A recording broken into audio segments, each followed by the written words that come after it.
E aí, pessoal, tudo bom com vocês? Caio Albuquerque na área. Voltamos a mais um episódio do Conecta Cristão. Depois de muito tempo, nós estamos aqui de volta, o projeto voltou, como eu havia falado. E hoje aqui a gente vai falar como surgiu a Bíblia, como é que ela foi formada, um pouco da história de toda a Bíblia. E eu trouxe aqui um convidado muito especial. Ele que é comunicador de disciplinas teológicas cristãs, bacharel e pós-graduado em teologia sistemática, graduado em filosofia, casado com a Tainara, com quem tem 3 filhos lindos, que é o Estevão, o Felipe e a Rebeca. A Rebeca, filha dele, está aqui acompanhando a gente. Membro da Igreja Evangélica Luterana do Brasil. Seja muito bem-vindo. Jorge Júnior, pode se apresentar para o nosso público aqui, essa câmera. Caio, é um prazer estar com você, com o pessoal que acompanha o Conecta Cristão. É uma honra poder falar de um assunto tão importante, né, tão amplo, rico, riquíssimo. Falar de teologia é o que a gente gosta e é um prazer estar aqui no seu programa. E a gente se conheceu, né? A gente se conheceu lá na Igreja Assembleia de Deus. Ele foi ministrar uma palavra lá pra gente. E através do pastor Lázaro Júnior, que ele é o pastor líder da nossa igreja. Um amigo em comum nosso. Um amigo em comum nosso, me apresentou ele. E aí a gente tinha marcado para gravar em dezembro. A gente tinha conversado para gravar em dezembro, né? Mas aí aconteceu algumas coisas e aí hoje a gente tá aqui, de acordo com a vontade de Deus, gravando nesse mês de julho. E vamos falar sobre como começou, como foi essa formação da Bíblia, né? A Bíblia, a gente sabe que teve várias pessoas que escreveram, várias pessoas diferentes ao longo da história, Sim. entendeu? Então, como assim a gente pode começar a introdução? Tem uma pergunta, quem decidiu ali quais livros fariam parte da Bíblia? Porque a gente sabe que, tipo, uma pessoa escreveu aqui num tempo, Sim. outras pessoas escreveram no outro tempo, Moisés escreveu aqui, João escreveu lá na frente, depois de Jesus. Como é que uma pessoa, quem foi que chegou e falou, cara, vai ser esse livro aqui e ponto final? É a pergunta mais que chama mais atenção nesse assunto, né, Caio? Realmente, a Bíblia é um livro lido por milhões, bilhões de pessoas no mundo todo, né? E tem uma frase de um teólogo que eu gosto muito dessa frase dele, o nome dele é Breckmeyer. Ele é um teólogo luterano e ele diz assim: a Bíblia é um livro feito em mutirão. É uma maneira dele dizer que a gente está diante de um livro muito profundo historicamente, várias camadas foram sedimentando, né? Quando as pessoas escavam, elas vão encontrando aquelas camadas de rocha e vão percebendo que o solo ali foi sedimentando, né? Ficando robusto. A Bíblia teve um processo mais ou menos, né? É uma analogia, mas o processo da Bíblia levou realmente, levou milênios para ficar pronto. A gente tem os primeiros escribas, que eram em sua maioria semitas, hebreus, a maioria deles sacerdotes.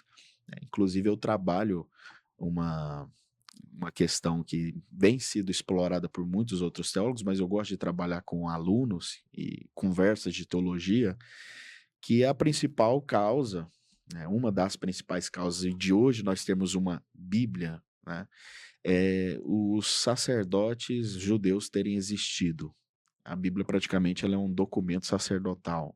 Esses livros são enquadrados pelos sacerdotes, mantidos pelos sacerdotes, e como os milênios vão desenvolvendo novas funções sacerdotais, então esses sacerdotes também vão compreendendo mais suas funções. Então nós temos autores essenciais, né? Moisés, é crido realmente que Moisés, que Samuel, que Josué, que algumas pessoas, Salomão, Davi, né? Eles participaram na autoria, mas eles são mais autores essenciais ou fundamentais, né? Os autores que definiram tudo aquilo, toda a maneira como o texto chegou até nós, eles são os escribas, né, os sacerdotes, né? Então a Bíblia agora está pronta, chegou até nós e levou tempo para isso acontecer, né? Entendi, ótimo. Antes da gente falar sobre isso, eu estudando, eu vi um termo que eu não conhecia, que é esse cânon bíblico. O que seria Sim. o cânon bíblico? Sim, o cânon, essa palavra no grego, ela tem a ideia de régua ou medida, né? Uhum. É como se tivesse uma linha divisória entre aquilo que deve ou não ser parte da Bíblia, ou ser considerado inspirado, revelado. É um processo que levou muito tempo, um processo orgânico, não teve de fato uma figura que disse esse ou aquele livro é parte do cânon. Eu estava conversando agora há pouco com você, né? A gente sabe que no imaginário popular, muitas vezes as pessoas pensam, foi essa pessoa que decidiu qual livro ia ser da Bíblia, ou foi aquela pessoa que decidiu qual livro ia ser da Bíblia. isso realmente é parte do imaginário, porque é impossível fazer uma imposição desse nível.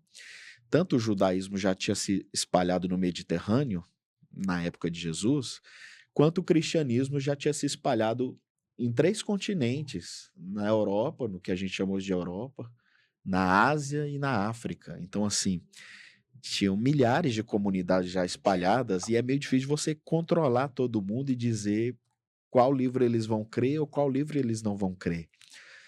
Os cristãos cóptas, por exemplo, eles têm 88 livros. E não teve alguém que disse que eles poderiam crer ou não crer. Eles sempre entenderam que aquilo é a Bíblia. Nós, católicos ou evangélicos, falam entre 73 ou 66. Os evangélicos 66, os católicos 73, né? Mas a questão é que não teve uma figura única, né? Como muitas vezes é dito, Constantino foi essa pessoa, o imperador Constantino, ou algum dos pais da igreja, ou alguns bispos escolheram. É melhor a gente pensar num processo mais orgânico, demorado. É meio que os pais da igreja entendendo que já havia uma credibilidade desses livros, né? Eu tô com um livro aqui do Grant Osborne, esse autor aqui, o Grant Osborne, né? E essa, inclusive, é uma tese dele. Grant Osborne faleceu há pouco tempo, mas um biblista. Ele sustenta que realmente o processo da Bíblia é orgânico.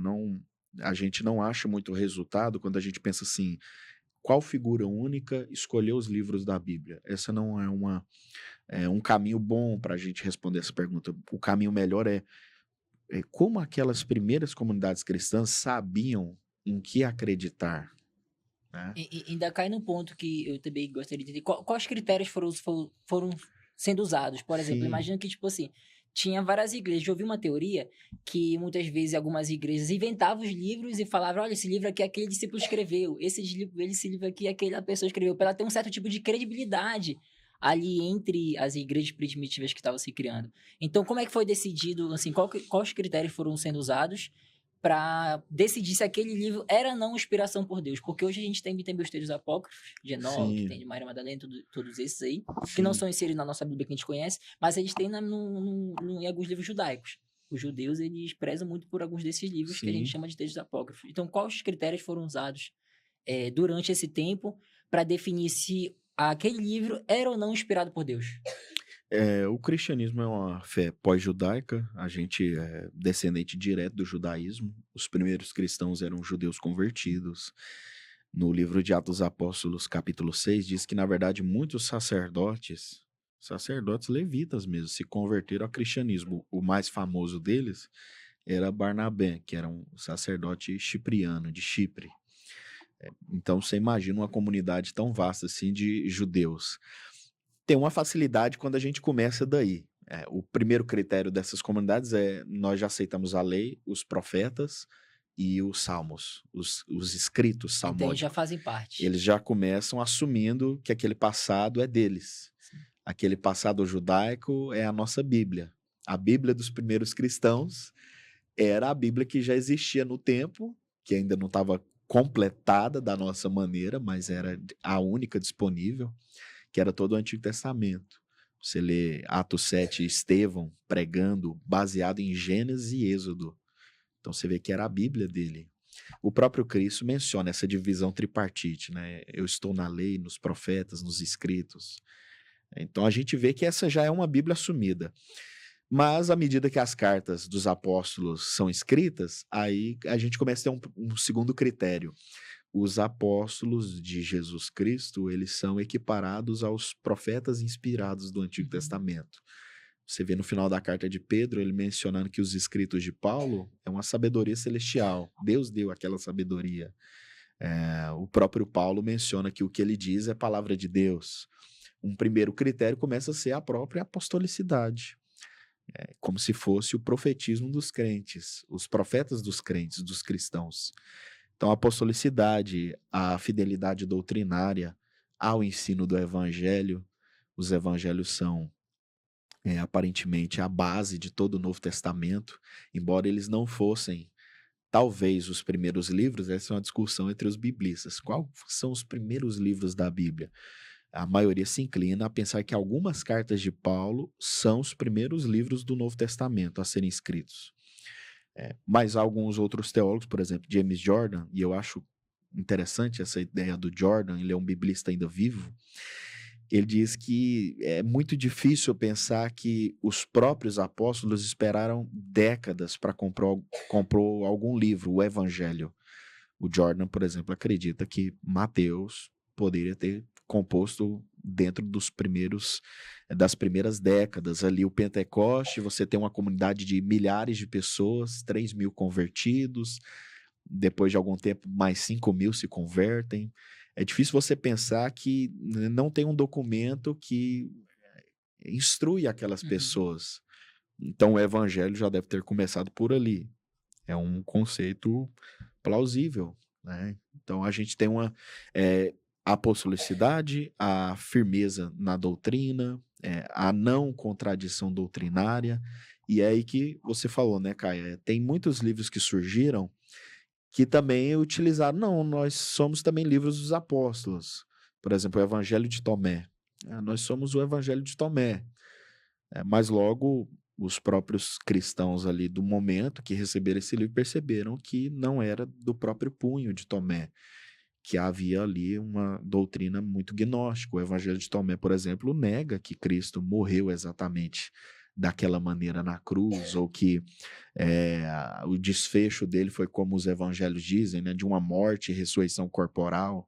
Então os primeiros cristãos já pensavam, esse tá meio distorcida tá aqui meio a fora, história do que o padrão é Sim. acostumado. E como é que foi preservado isso durante muito tempo? Porque, assim, teve uma perseguição aos cristãos ali de um período muito longo, né? Sim. Um período, acredito que foi de 4 séculos. Isso. Um período de 4 séculos. Como é que... Porque, assim, imagino que toda aquela perseguição aos cristãos também eles estavam... não queriam deixar esses documentos serem espalhados. Então, como é que foi para preservar? Porque, assim, recentemente eu li um estudo que um garoto achou uns vasos de barro em determinado local, e nesse vaso de barro tinha vários manuscritos nele. E esses manuscritos eram muito semelhantes ou poderiam ser alguns livros de discípulos de Jesus. Uhum. Entendeu? Então, como que a gente entende que alguns são chamados de textos apócrifos? Como é que a gente entende o que são esses textos apócrifos e por que eles foram considerados apócrifos? A preservação é muito difícil, né, Caio? Você sabe, por exemplo, o livro, ele tem uma história de evolução. Hoje a gente é muito privilegiado de ter a prensa moderna, mas ela só surge no fim da Idade Média. A ideia de você fazer livros em séries. Então, você ter manuscritos assim é quase que um empreendimento artístico. Era caro, gastava muito e era muito difícil ser feito. Curiosamente, os primeiros cristãos, eles herdam também essa postura dos judeus de poder copiar bem, copiar melhor, fazer cópias que elas não são os originais, né? O que você está falando, por exemplo, toca naquela questão. Nós temos os primeiros manuscritos que são os originais. E aí nós temos os demais que são cópias, né? Então nós temos cópias de cópias. Alguém pode ficar até um pouco assim chateado, mas logo você percebe que realmente um manuscrito, um pergaminho de couro, ele não dura muito tempo. Umidade, calor ou não, qualquer coisa pode deteriorar aquilo. Algumas pessoas têm Bíblias e às vezes a Bíblia não dura nem muito tempo, né? Com capa de guardada. Fica ali guardado e amassa e puxa e logo sua Bíblia já está esfarelando. É bem difícil você pensar. Imagina uma carta de Paulo chegando para você. Aí você quer ler, o seu irmão cristão quer ler também, o outro quer ler, e aí alguém puxa, alguém Passa vai na mão de um monte de e vai gente. passando. Logo aquilo. E aí surge esse desejo. Aí, se a gente ficar fazendo só isso, não vai durar. Vamos copiar. Mas como a gente crê que é uma coisa de Deus, uma palavra de Deus, vamos copiar da melhor maneira. E é curioso porque hoje, quando tem um autor chamado F.F. Bruce, né, ele ficou famoso por comparar os manuscritos da Bíblia e fazer essa pergunta: será que se a gente comparar não vai dar um choque, não? Porque um foi copiando no Ocidente, outro no Oriente. E os idiomas acabam trazendo uma nova palavra. Às vezes alguém trouxe alguma coisa, e às vezes alguém Tirou algo.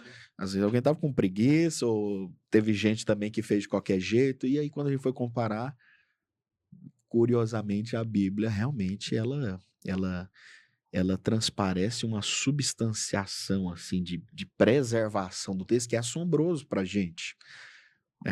Por exemplo, do Evangelho de Mateus, o F. Bruce vai falar que nós temos milhares e milhares de cópias, mais de 3 ou 4 mil cópias do Evangelho de Mateus.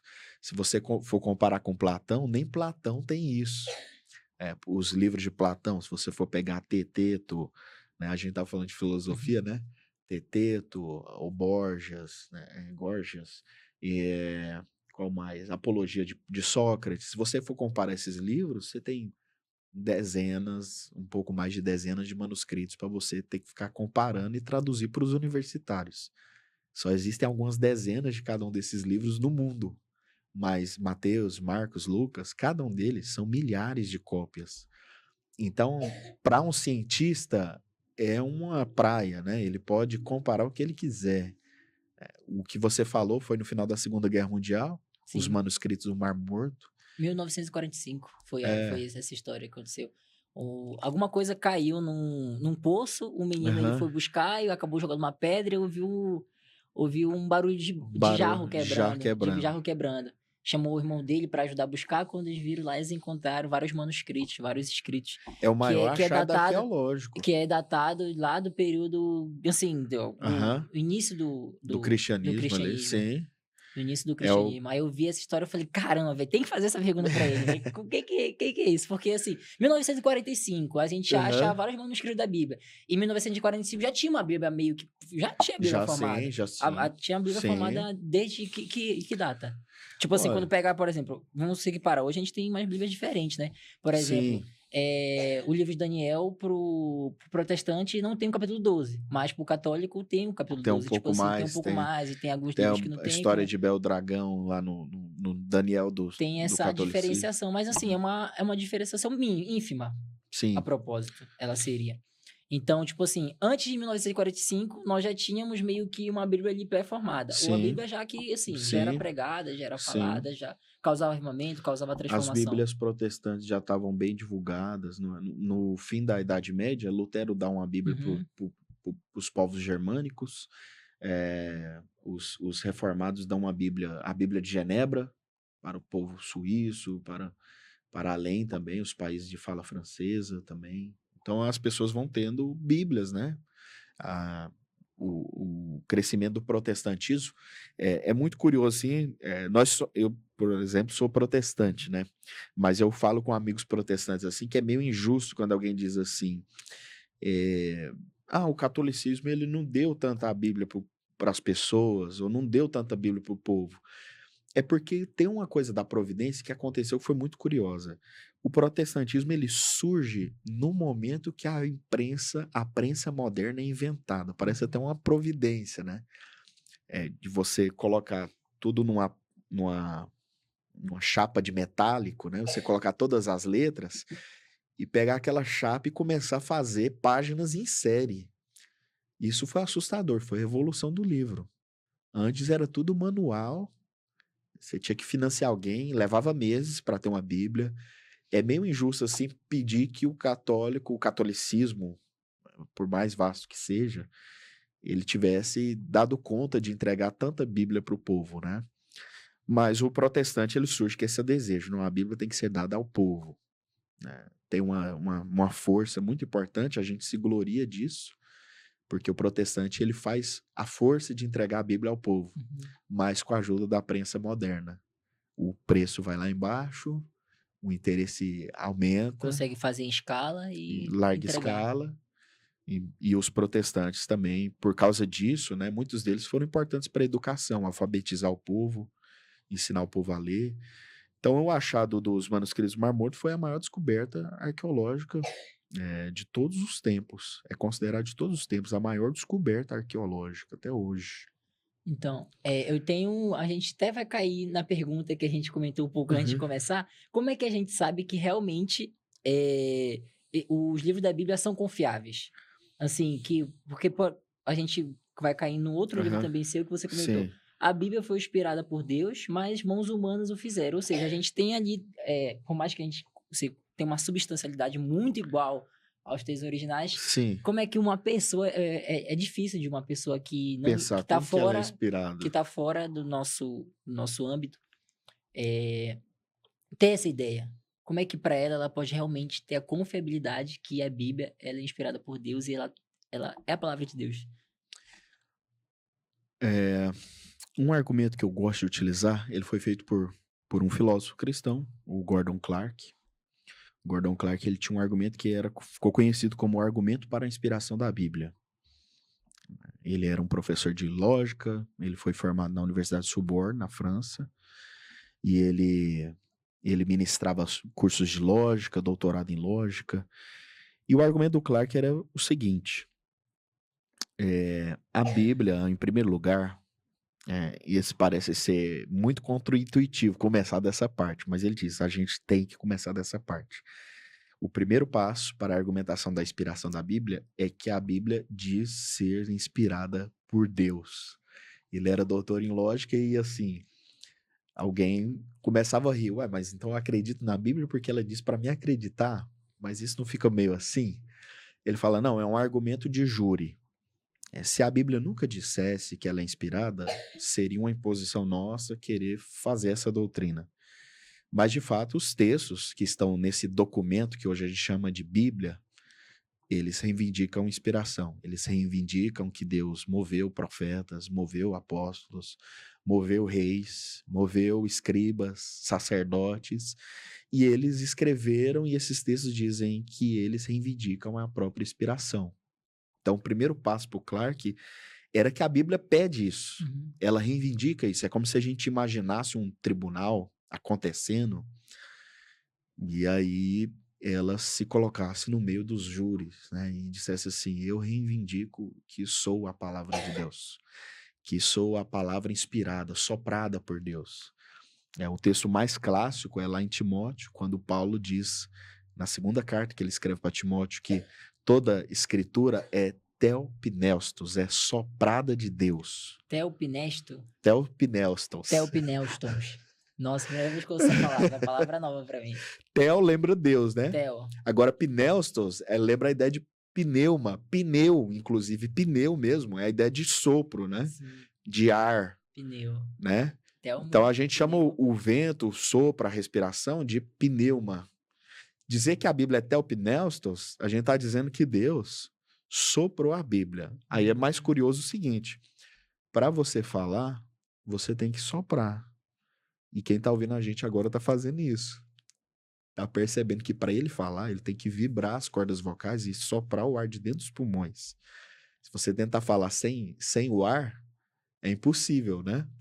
Então, a afirmação de Paulo é tão pesada que ele está dizendo que é como se Deus soprasse letra por letra.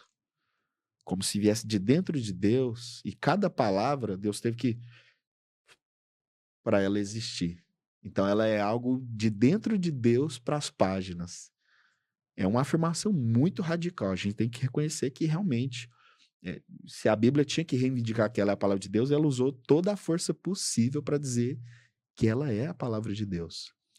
A segunda e terceira parte mais rápida do argumento é o seguinte, o Clark, ele criticava o empirismo, o cientificismo, ele era um filósofo, ele criticou algumas ideias de John Locke, de David Hume, de outros teóricos britânicos, empiristas, que defendia que a sensação fazia tudo. Clark dizia que todas as tentativas de mostrar que a Bíblia é contraditória dentro da Bíblia falham. E todas as tentativas de mostrar que a Bíblia é contraditória fora da Bíblia também falharam. É curioso esse argumento do Clark. Quando alguém tenta mostrar que a Bíblia é contraditória por dentro, o Clark diz que essa pessoa geralmente não sabe o que é contradição. E quando alguém tenta mostrar que a Bíblia é contraditória por fora, o Clark diz que, na verdade, nenhuma evidência científica, por melhor que seja, ela dá conta de ter um peso para contrariar a Bíblia. Ninguém prova que a Bíblia é verdadeira por dentro nem por fora. Aí a gente fica numa encruzilhada. A Bíblia diz que é a palavra de Deus. Toda tentativa de mostrar que ela é contraditória, explodindo ela por dentro, falha. Uhum. Geralmente as pessoas que reivindicam isso não sabem exatamente o que significa contradição. Por exemplo, alguns dias atrás, eu fui conversar com uma pessoa que estava chateado e dizia que não acreditava na Bíblia. E ele falou assim, tem uma parte que diz 2 anjos, e outra parte diz 1 anjo, e outra parte diz 2 cegos, e outra parte diz 1 cego. Exato, tem a parte entre o galo canta, que é tipo assim, o principal argumento Aham. entre pessoas, principalmente ateus, falar, porque em Mateus está escrito que o galo canta tantas vezes e em Marcos está escrito que o galo canta essa Aham, quantidade de sim. vezes. Então, tipo assim, cara, só isso. Sim. Só que assim, tem um argumento muito bom pra isso aí, que é tipo assim, no direito, por exemplo, vamos supor que a gente tá conversando de frente a frente. Tem pessoas atrás de mim e tem pessoas atrás de você. Sim. Vamos supor, tu demonstra uma expressão. As pessoas que estão atrás de você, elas não conseguem ver a tua expressão, elas só vejam a minha Sim. reação. Assim como as pessoas atrás de mim só conseguem ver a sua A reação. perspectiva, né? Exato. Aí, por exemplo, até no direito, quem tem direito aí vai saber que quando 2 testemunhas vê o mesmo ato, elas têm algumas versões totalmente diferentes. Alguma viu alguma outra coisa, outra viu outras coisas, por conta da memória. A memória faz isso com a gente. Faz a gente ver diferente, é o mesmo cenário, mas na hora que for relatar isso, ter, tipo assim, diferentes perspectivas. Algum viu outra coisa, outro não viu. Um viu que o galo cantou 2, outro viu 3. Então, tipo, esse é um argumento, assim, que derruba esse argumento em questão dessa... O Clarke, por exemplo, ele até brincava que isso não é uma contradição, é uma teoria dos conjuntos. Onde tem Teoria dos 2, tem 1. conjuntos, Onde tem 1, exato. pode ter 2. E ele tipo, brincava assim. Uma contradição real é você afirmar... Você tá falando do direito, o pessoal do direito sabe que a argumentação funciona assim. Uma contradição, ela é explícita e formal quando você afirma e nega algo ao mesmo tempo e no mesmo sentido. Uhum. E é muito difícil, assim... Não se cabe a nenhum Os textos que são utilizados para supostas contradições, eles não dão conta de fazer exatamente isso que é uma contradição em termos lógicos, filosóficos. Não conseguem fazer. Um texto, por exemplo, utilizado é quando Deus se arrepende em Samuel. Deus não é filho do homem para se arrepender, e Deus se arrependeu de ter escolhido Saul. Só que a própria palavra lá para arrependimento, agora eu não recordo, no hebraico, a palavra exata, né?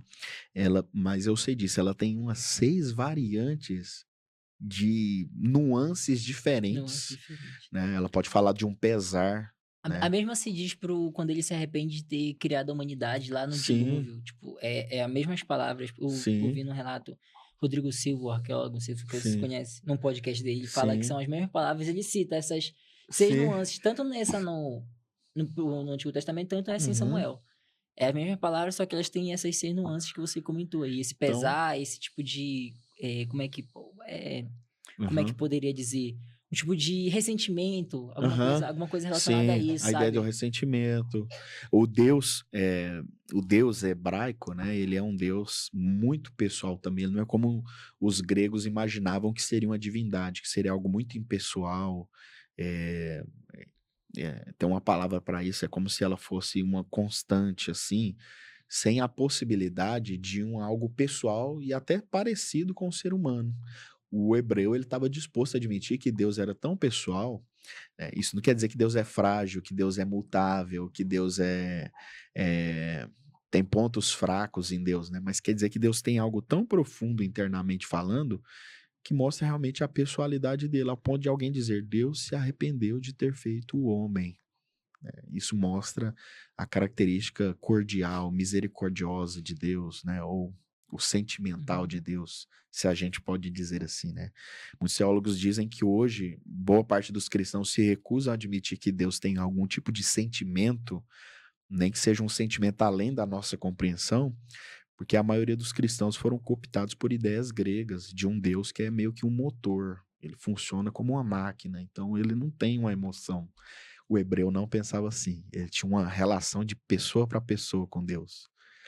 Então, assim, o Clarke mostra que por esses argumentos você tem a palavra da Bíblia dizendo que ela é inspirada, nem por dentro você implode a Bíblia e nem por fora você dá conta de destruir. Sempre que tem alguma descoberta, Jericó não existiu, que era um argumento de teólogos liberais, nunca existiu Jericó, passou algum tempo arqueologia mostrou. Pilatos não existiu, foi uma descoberta recente, mostrou também, existiu Pilatos. Davi talvez não existiu no século X antes de Cristo. Existiu. Então, Eu recentemente não, faz tempo que eu vi o vídeo, justamente sobre isso, sobre arqueologia, o que da arqueologia confirma as histórias cristãs, e cita sobre Davi, e fala sobre um rei que Davi lutou, e é uma pedra que acharam, ela tá no Museu de Israel, essa pedra, não sei se tá no Museu de Israel ou no Museu da Inglaterra, me recordo, faz alguns meses que eu vi esse vídeo. É uma pedra e tá relatado lá nessa pedra que, tipo assim, que eles lutaram contra um rei do qual o Senhor meio que protegia ele. Tem um certo tipo de relato nessa pedra. legal. Esse rei lutou, então aquilo É uma confirma. evidência. E é datado que aquilo é a mesma época que era de Davi. Um argumento também era que, por exemplo, Israel não existia naquele século que a gente imagina, que onde Ramsés teria existido, né? Não havia esse povo Israel nessa época para sair do Egito. Nunca existiu esse povo. Agora a gente sabe, tem uma pedra também, a chamada Estela de Merneptah, onde ele menciona a existência de um povo que ele chama de Israel e que esse povo conflita com ele. Inclusive, ele defende uma estela até que tem um problema lá, Essa porque... pedra cita o período que o Egito passou de fome, os 7 anos, alguma coisa assim. Acho que sim. Ela deve citar, eu já vi, eu tô me Aham. recordando de ter visto Eles um vídeo dizem nesse que sentido. tentaram perseguir os israelitas e que não resta sementes deles, né? Como se eles tivessem exterminado israelitas, né? Mas isso mostra que Israel realmente era um incômodo, existia e até teve um conflito militar. Diante disso, o Clarke disse, se a Bíblia diz que não tem como por fora nem por dentro. Um cristão pode crer que a Bíblia é a palavra de Deus. A concentração dele é essa palavra pode. Fala da racionalidade dessa crença. Alguém poderia acreditar que a Bíblia é a palavra de Deus? O Clarke, como professor de lógica, diz: um cristão, pode acreditar que a Bíblia é a palavra de Deus. Aí, numa palestra dele, um jovem falou: mas por que alguém acredita que o Corão é a palavra de Deus e outro acredita que a Bíblia é a palavra de Deus?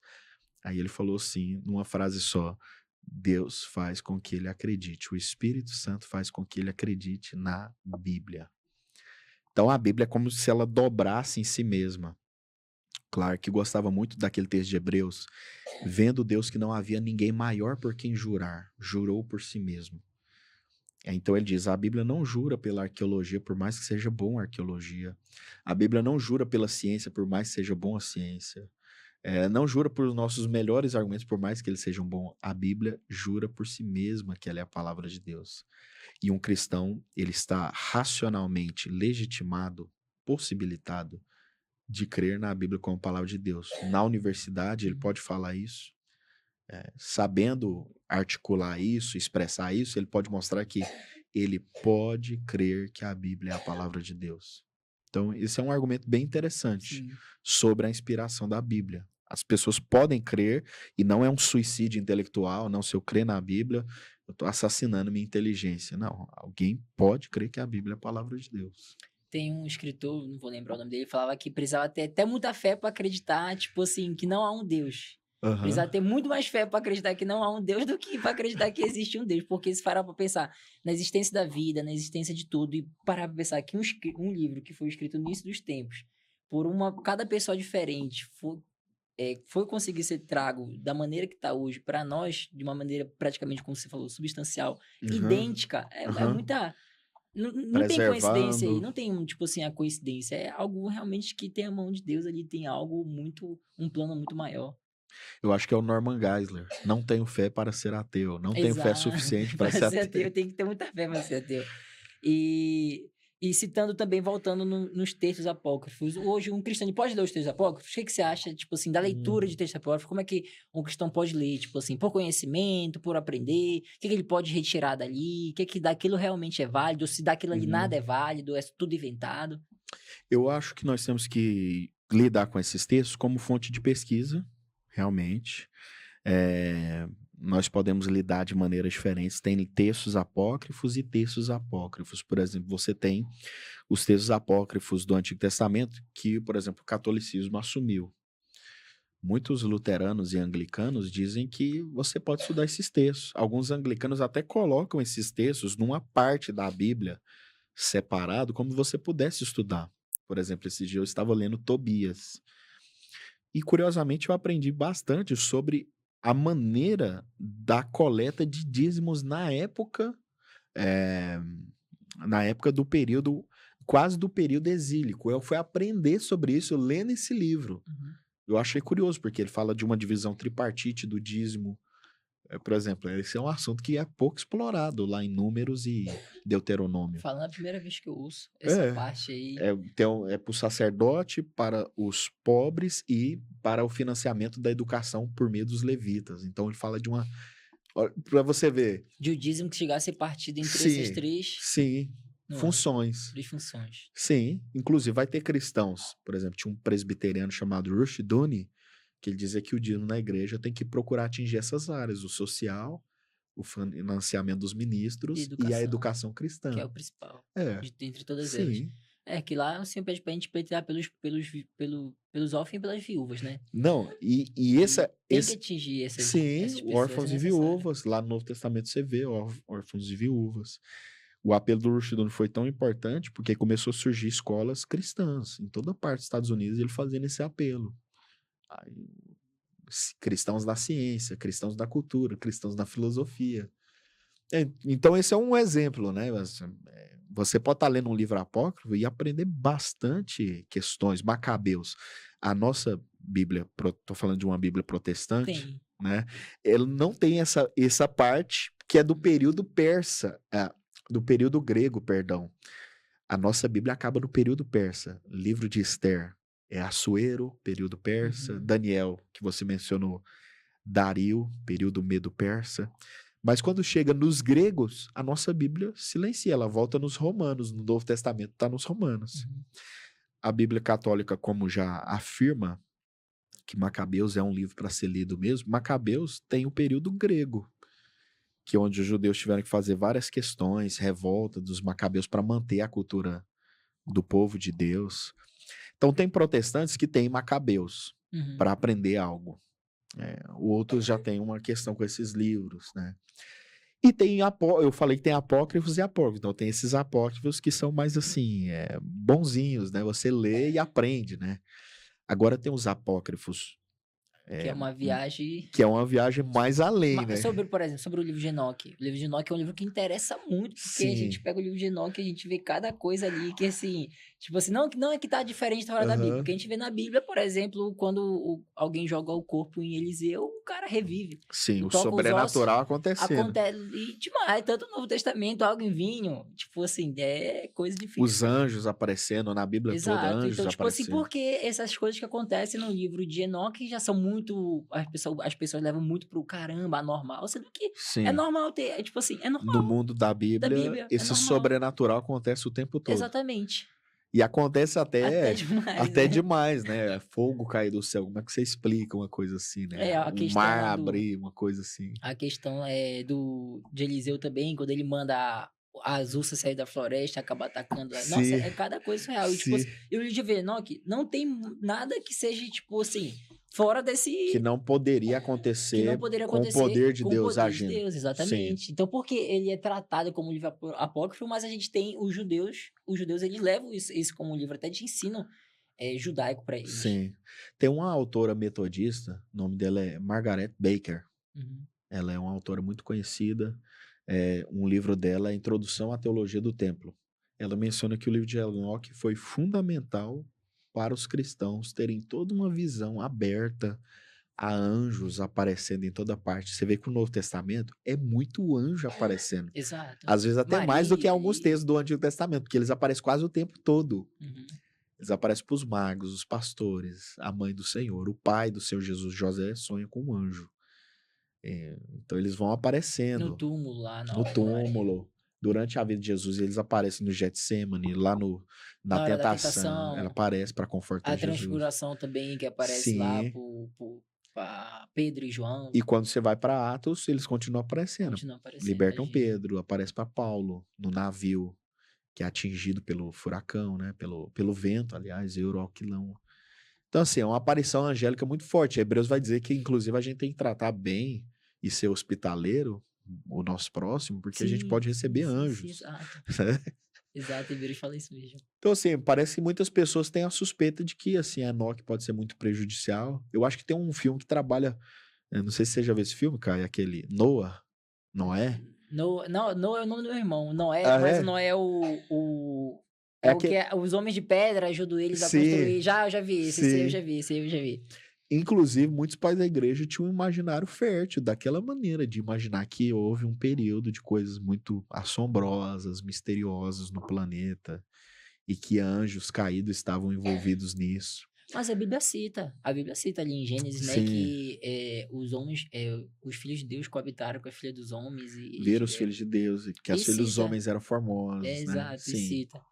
E no livro de Enoque cita muito esses são Sim, chamados esse é nefilim, né, mas seja um mais ponto alto do livro de Enoque, é esse, né? Praticamente, que né? a pessoa leva, tipo assim, o povo já olha assim, já fica mais, tipo É, assim, caramba, fica gigante, essas muito coisas assim, assim. tá meio É, fora um pouco da alçada. Mas para pra pensar, não é muito. Da Golias era um gigante, talvez. Esse sim, da Golias era um é muito grande, mas assim, tem essa repulsa muito grande do livro de sim. Enoque, né? Apesar dele não estar fora dos padrões do que acontece Sim. na maioria dos livros da Bíblia. É, o cristianismo, de alguma maneira, ele foi se afastando um pouco por Do algumas pentecostalismo forte interpretações, né? também, daquele de O, milagres, essas coisas sim, assim. Hoje a gente não, a algum, gente vê pouco esse disso, talvez. sobrenaturalismo tão forte, né? Presente, ele foi. O cristianismo foi se tornando uma disciplina muito intelectual, tanto no Oriente como depois para o Ocidente, Uhum. uma filosofia cristã. E parece que algumas dessas questões foi ficando meio que assim. Então, alguns apócrifos acabou se tornando mais suspeitos do que outros, né? Aí você tem os apócrifos gnósticos, provavelmente, né? Tomé, o Evangelho de Pedro, o Evangelho de Paulo, o Evangelho de Maria Madalena, que ali vai falar de questões bem assim, Muito íntima disso, né? muito íntimas, ou até assim, que os primeiros cristãos não acreditavam exatamente daquela maneira que aquilo tinha acontecido. Tem um livro que saiu um filme esses dias, o primeiro filme de terror de Jesus. Não sei se você já viu esse Não, filme. Sombras no Deserto. não vi não. Ele é baseado no Evangelho de Tomé. Né? Que não foi Tomé, né? Quem tá ouvindo a gente tá pensando, talvez Tomé escreveu isso. Não, né? Não foi Tomé. Tem alguns diálogos ali escritos pelos gnósticos, atribuídos a Tomé no Evangelho, né? E aí, esse filme é abordado por isso. Então, apócrifo é uma coisa bem grande, é uma literatura bem vasta, tem vários tipos de apócrifos. Então, assim, o que que a gente poderia aconselhar? Se alguém vai ler isso, tem que ler e investigar muito bem, saber onde está pisando, porque é uma região bem vasta a ser explorada. E eu vi que você trouxe uns livros aí, pode apresentar aí esses Ah, livros aí pra sim. gente. Eu gosto bastante. Agora eu tô começando a ter mais. Ler literatura cristã. Eu te falei um pouco mais cedo, tô Aham. lendo uns livros do Tolkien, O Sonho Dobro, terminei de ler recentemente. Pode apresentar aí pra gente? Esse aqui é do Michael Bird, ele é um teólogo evangélico de origem anglicana. Toda a escritura é. Então, Michael Bird vai tentar apresentar aqui 7 perspectivas. Inclusive, ele vai falar sobre textos difíceis da Bíblia, textos que falam de escravidão, Uhum. crueldade, textos eróticos. Você já leu ele completo? Tô terminando de ler ele, muito bom. Massa, hein? Né? Tô falando com alguns alunos. Você né? marca ele, o meu é cheio de Tô anotação. Toda a maioria marcando. do meu livro é cheio de rabisco. Se você abrir assim, vê, nem parece um caderno todo riscado, que eu marco bastante. É bom marcar, a gente absorve bem, né? Demais. Escreve nele e escreve o início, escreve o meu nome aqui também e coloca a data que eu comecei a ler o livro. Pra quando meu filho for ler, aí ele vai abrir o livro e falar, nossa, papai leu esse livro nessa data aqui e tal. Acho bacana isso. Tem um amigo meu que chama isso aí de tomar posse do livro. Quando você rabisca, vai rabiscando, você tá tomando posse do livro. Mas é assim, eu tenho uma amiga que a gente sempre... A maioria tem dó do livro, né? Fala assim, não vou rabiscar de jeito nenhum, aí deixa o livro Não, lá. vai ficar lá, quando meu filho abrir, é bom que ele vai ter a visão do que eu pensei, refletir o que eu vi esses outros, isso aqui parece ser muito bom, hein? Isso aí tá num preço até bacana. Dúvidas. Você tem um link, posso colocar um link lá na descrição aí do vídeo aí pro pessoal aí. que quer a câmera, o pessoal Toda que quer comprar. escritura Toda escritura é. E esses outros aí. Esse aqui é do Grant Osborne, também é um livro muito fácil leitura, né? 3 perguntas cruciais sobre a Bíblia, né?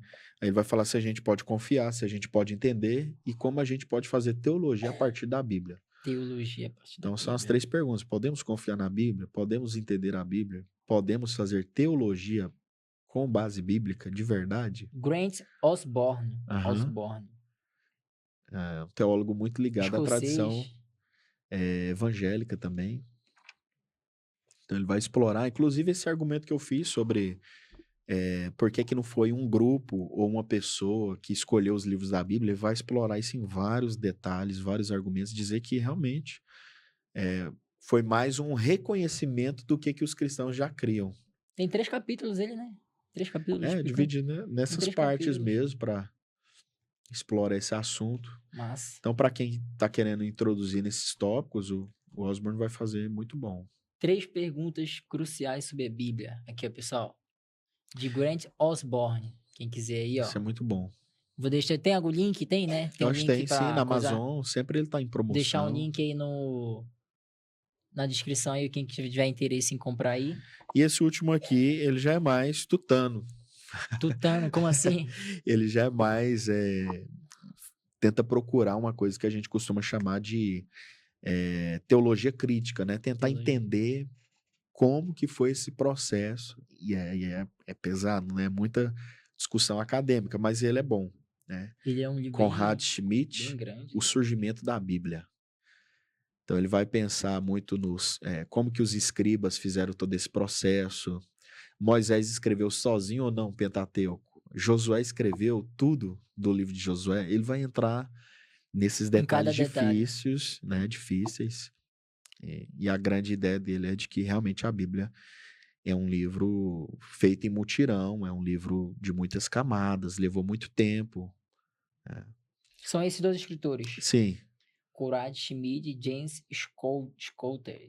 Ele é alemão, né? Alemão austríaco. Tem... Boa teologia. Aí, pessoal, o surgimento da Bíblia. Vou deixar o link aí também para vocês comprarem. 3 livros. Então são esses 3 livros aí, muito bom, Caio. Né? Sobre o assunto de como que a Bíblia é feita. É um assunto rico, né? Você vai ter que explorar várias e várias vezes, né? Hoje a gente tem a Bíblia completada, registrada, e assim os livros chegaram até nós. Então, muitas vezes, quando a gente começa nesse assunto, a gente pensa que os livros já estavam prontos, né? Mas com o conhecimento histórico, a gente vai vendo que, sim, a preservação de Deus foi algo mais sobrenatural ainda. Não foi só 40 autores, 40 escritores, foi um vasto número de pessoas para algo dar certo, existir. Então, a Bíblia é um milagre mesmo, né? A existência de um livro assim tão completo, perfeito, sincronizado, concordante, né? Inspirado por Deus. Realmente, é um milagre muito grande mesmo.